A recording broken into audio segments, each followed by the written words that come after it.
औज़ुबिल्लाहि मिनश्शैतानिर्रजीम बिस्मिल्लाहिर्रहमानिर्रहीम अस्सलामु अलैकुम वरहमतुल्लाहि वबरकातुहू। सूरह माइदा का रुकू नंबर 2 या रुकू नंबर 1 आज एंड हो रहा है। और पिछली आयत में उन हलाल और जायज़ जानवरों का जिक्र हुआ था जिनका ममनू पर खाना जायज़ था और किस तरह के आज तरीक़ा हसूल होना चाहिए जिस तरह कि हम उनको अपने लिए जायज़ करार दे सकें। तरीक़ा हसूल से भी कोई चीज़ें जायज़ होने के बावजूद नाजायज़ हो जाती है और हराम करार पाती हैं। पीछे जिक्र हो चुका है इसका। यहाँ अल्लाह तबारक व तआला जो फरमा रहे हैं आयत अल-यौमा उहिल्ला लकुम मुत्तय्यिबात व तामुल लज़ीना ऊतुल किताब हिल्लुल लकुम व तआमुकुम हिल्लुल लहुम। आज के दिन अल्लाह तबारक व तआला ने जायज़ करार दे दिया है तुम पर अहले किताब के खाने और वो चीज़ें जो अहले किताब पर हलाल और जायज़ थी तुम पर भी हलाल करार दे दी गई हैं। और वो खाने तुम्हारे जो तुम पर हलाल और जायज़ हैं वो उन पर भी हलाल और जायज़ करार दे दिए गए हैं। और तुम्हारे हाथ का पका हुआ उनके लिए जायज़ और हलाल करार दिया गया है और उनका हाथ का पका हुआ तुम पर जायज़ और हलाल करार दे दिया गया है। वल मुहसिनात मिनल मोमिनात, इसी तरह मोमिना नेक मोमिना औरतों से निकाह करना हलाल और जायज़ करार दे दिया गया है। निकाह के बगैर इस्तेमाल में लाने की बात नहीं हो रही है, यहाँ निकाह की बात हो रही है। वल मुहसिनात मिनल लज़ीना ऊतुल किताब मिन क़ब्लिकुम, और इसी तरह मुहसिनात औरतें नेक और काबिल भरोसा औरतें अहले किताब की भी निकाह में लाने की इजाज़त है तुमको, लेकिन एक शर्त पे आतैतुमुन्ना उजूरहुन्ना, जब तुम उनको हक महर उनका अदा कर चुको तो। फिर फरमाया गैर मुहसिनीना गैर मुसाफिहीन, और नेक और निकाह और जायज़ तरीके से निकाह में ला के उनको इस्तेमाल करने की इजाज़त है। गैर मुसाफिहीन, निकाह के बगैर तलाक़ात उस्तवार करके जिस तरह मुमना औरत से मना किया गया है इस तरह अहले किताब से भी मना है। वला मुत्तहिज़ी अहज़ान, और ना ही वो औरतें ऐसी हों कि जिन्होंने छुप छुपा के कहीं दूसरे लोगों से तलाक़ात उस्तवार किए हुए हों, ऐसी औरतों से भी निकाह जायज़ नहीं है। वमन यकफुर बिल ईमान, जिसने ईमान को कुफ्र से बदल दिया या जिसने ईमान से इनकार कर दिया, यह हमारा ईमान का हिस्सा है, इस चीज़ को ईमान का हिस्सा करार दिया है। जिसने ईमान से इनकार कर दिया हबितत अमालहुम, तो उसके अमाल ज़ाया हो जाएंगे। वह आखिरत मिनल खासिरीन, और आखिरत में नुकसान उठाने वाला होगा। बड़ा ही एक अहम और दिलचस्प टॉपिक सामने है कि अल्लाह तबारक व तआला ने इस आयत में मुमनों के लिए वो खाने भी जायज़ किए, वो चीज़ें उन जानवरों को गोश्त खाना उनको वो खाने जो अहले किताब के हैं वो भी जायज़ करार दे दिए। और इसी तरह अहले किताब के लिए जायज़ करार हैं जो मुसलमानों के खाने मुमनों के खाने हैं। और इसी तरह जो उनका पका हुआ, सबसे बड़ी बात ये होती है कि जो उनका पका हुआ अहले किताब का पका हुआ खाना वो भी जायज़ करार दे दिया और अहले किताब का ज़बीहा जायज़ करार दे दिया। अहले किताब का ज़बा किया हुआ जानवर मोमनों के लिए वो खाना जायज़ है। इसी तरह मोमनों का ज़बा किया हुआ जानवर अहले किताब को खाना जायज़ है। अहले किताब के बर्तन में पका हुआ खाना मोमनों के लिए खाना जायज़ है। अहले किताब के हाथों का पका हुआ खाना मोमनों के लिए मुसलमानों के लिए खाना जायज़ है। लेकिन इसी तरह अहले किताब के लिए मुसलमानों का ज़बा किया हुआ खाना जायज़ है, मुसलमानों के बर्तन में पका हुआ खाना जायज़ है, मुसलमानों के हाथों से पका हुआ जायज़ है। लेकिन ये इंतहाई मजबूरी की सूरत में है। ये नहीं अल्लाह तबारक व तआला ने हुक्म दिया कि उनके साथ इतने मिक्स हो जाओ कि उनका खाना पीना एक जैसा आपका और उनका हो जाए और कोई फ़र्क ही ना रहे। अल्लाह तबारक व तआला ने अवॉइड करने और बचने का हुक्म दिया है। और इंतहाई मजबूरी की सूरत में काफिर और मुश्रिक के हाथ से इनके हाथ से इजाज़त दी है। मजबूरी जायज़ का मतलब होता है कि मजबूरी की सूरत में इजाज़त दी गई है और ये बचोगे तो सवाब होगा। और मुसलमानों के लिए मोमनों के लिए खुसूसन अहले किताब की ये ज़बीहा और अहले किताब के बर्तन में और अहले किताब के हाथों से पका हुआ उस सूरत में जायज़ करार दिया जब आपके पास एक तरफ हराम हो और एक तरफ अहले किताब का ज़बीहा हो, एक तरफ हराम हो एक तरफ अहले किताब का पका हुआ खाना हो। इस सूरत में एक तरफ चोरी करके लाया हुआ हो और एक तरफ अहले किताब का हो तो अहले किताब के खाने को तरजीह दी जाएगी उस वक्त। और इसी तरह अहले किताब के खाने को मजबूरी की सूरत में और इस तरह के अपने घर में छोड़ के उनके साथ इतना मिक्स हो जाना कि उनके घर का आए खाएं और उनके ज़बह किया हुआ खाएं, उस सूरत में अवॉइड करना चाहिए, बचना चाहिए। ये इंतहाई मजबूरी की सूरत में हराम से और चोरी करके खाने से बेहतर है कि अहले किताब से खा लो, उनके साथ लेके खा लो। या मुश्रिक और काफिर का पका हुआ खाना, या मुश्रिक एक तरफ मुश्रिक और दूसरे लोग हैं उनसे अगर खाना शेयर करना है तो उससे बेहतर है कि अहले किताब से शेयर कर लें। और दूसरी बात ये फरमाई गई कि मोमिन औरतें जिनको तुम निकाह में लाते हो, निकाह में ला के हक महर अदा करके उनके साथ जिनसी तल्लुकात उस्तवार करने की इजाज़त है।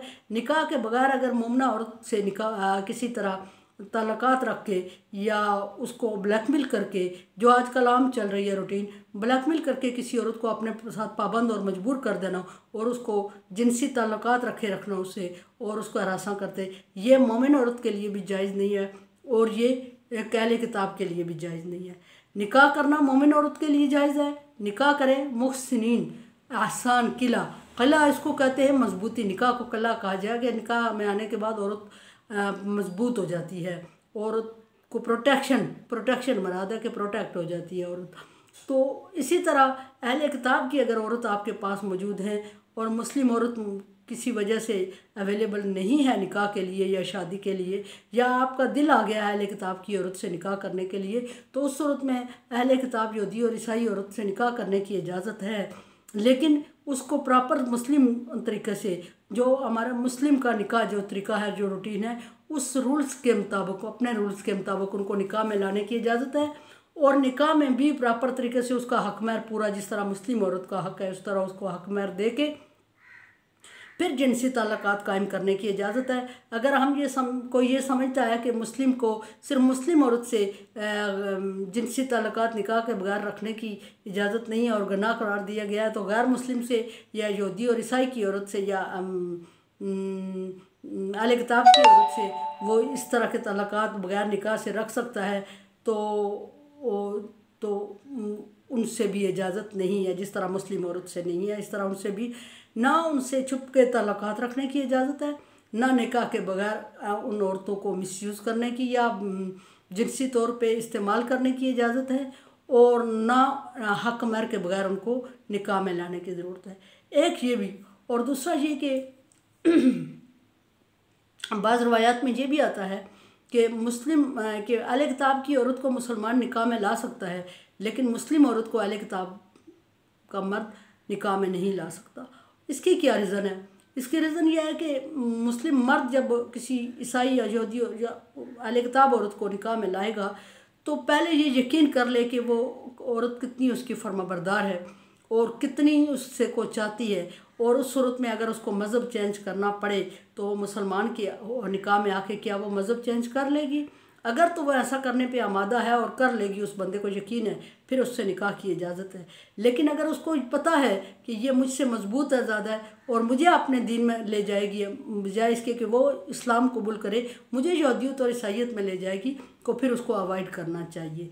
और एक मुस्लिम औरत को अहले किताब के निकाह में जाने से इसलिए रोका गया है कि ज़्यादा थोड़ा सा एहतियात करने की हुक्म दिया गया है कि वो अगर अहले किताब के किसी मर्द के अंडर चली जाएगी तो औरत चूँकि कमज़ोर है और औरत उस मर्द को अपने मज़हब में नहीं ला सकेगी, और मर्द इसको ज़्यादा शायद ये है कि मर्द उसको अपनी अहले किताब के उसमें मज़हब में ले जाएगा।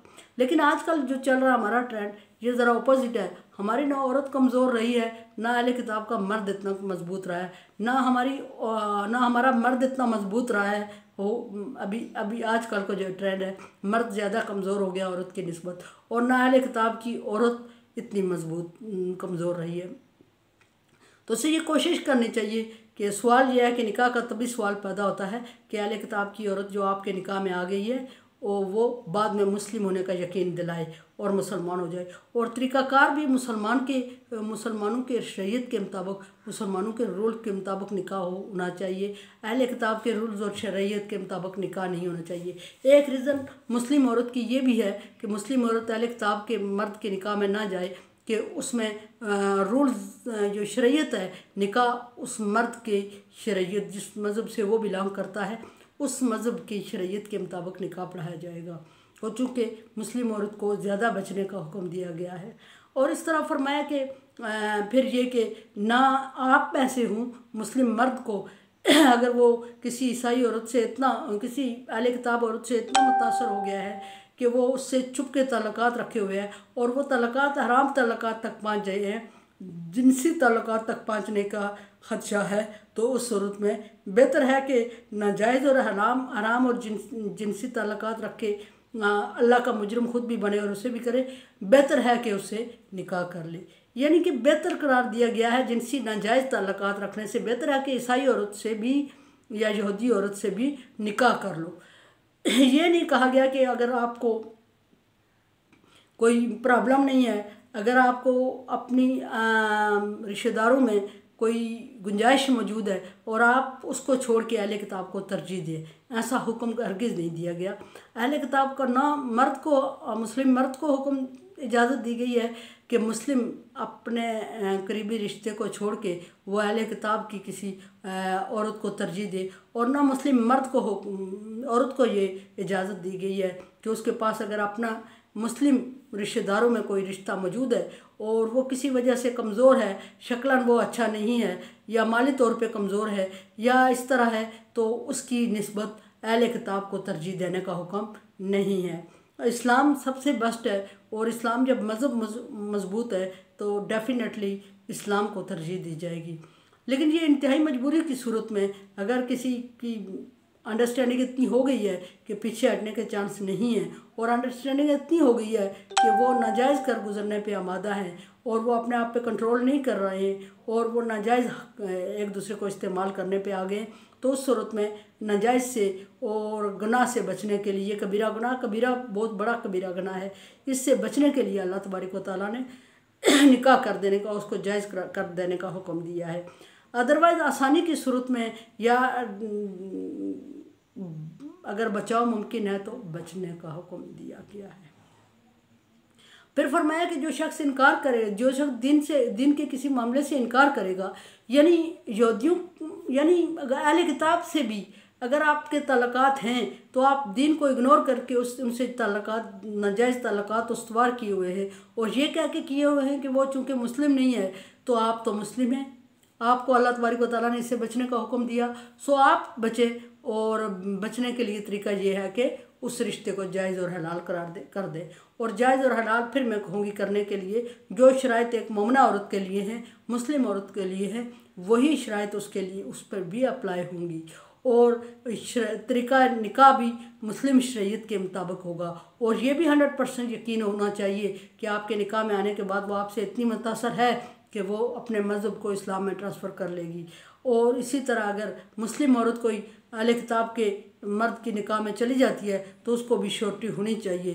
ज़िंदगी ताल्लुकात रिश्ता तो तोड़ने की इजाज़त नहीं है, लेकिन कोशिश हर सूरत में करनी चाहिए कि उसको मुस्लिम मज़हब में लाए, खा वो अहले किताब औरत हो या मर्द हो, जिसके मुस्लिम मर्द या औरत से इतने ताल्लुकात गहरे हो गए कि वो निकाह तक नौबत आ गई, तो उसको अपने मज़हब में लाने की भी कोशिश करें और निकाह प्रॉपर इस्लामिक तरीके से और इस्लामिक रूल्स के मुताबिक होना चाहिए और हक महर के साथ होना चाहिए। और फरमाया कि जिसने इस्लाम के उसूलों से रूगर्दानी की, इनकार किया, यकफुर ईमान इनकार कर दिया, या इनकार करने का मतलब ज़ुबानी इनकार करना ही नहीं होता। इनकार करने का मतलब होता है कि जानबूझकर फैली इनकार कर दिया, यानी समझते थे लेकिन कर उसके अपोजिट दिया, तो उसने भी इनकार कर दिया। और अगर इनकार कर दिया तो फरमाया कि आखिरत में वो खसारे में पड़ जाएगा, यानी उसके अमाल सारे खाबिता अमला उसके अमाल सारे ज़ाया हो जाएंगे और उसको समझ भी नहीं आएगी जो पीछे इनका अमल कर चुका है इस्लाम मुस्लिम होने की हैसियत में, जो उसने अमाल किए वो उसके अमाल ज़ाया हो जाएंगे और आखिरत में बहुत बड़ा खसारा हो जाएगा। तो ये अहकामात मुस्लिम अहले किताब के साथ मिक्स होने के हैं। कोशिश ये करनी चाहिए 100% के बचाव हो और इतना बगैर किसी इंतहाई मजबूरी की मिक्सिंग होनी नहीं चाहिए। लेकिन अगर इंतहाई मजबूरी है तो नाजायज़ से बेहतर है कि जायज़ कर दिया जाए। आराम खाने से बेहतर है कि उनका खा लिया जाए, और नाजायज़ जिनसी ताल्लुकात उस्तवार करने से बेहतर है कि अहले किताब से निकाह कर लिया जाए मुस्लिम उसूलों के मुताबिक। मेरे चैनल को सब्सक्राइब करें, like dislike as you like. मेरे लिए दुआ करें। ला खौफुन अलैहिम वला हुम यहज़नून। और बख्श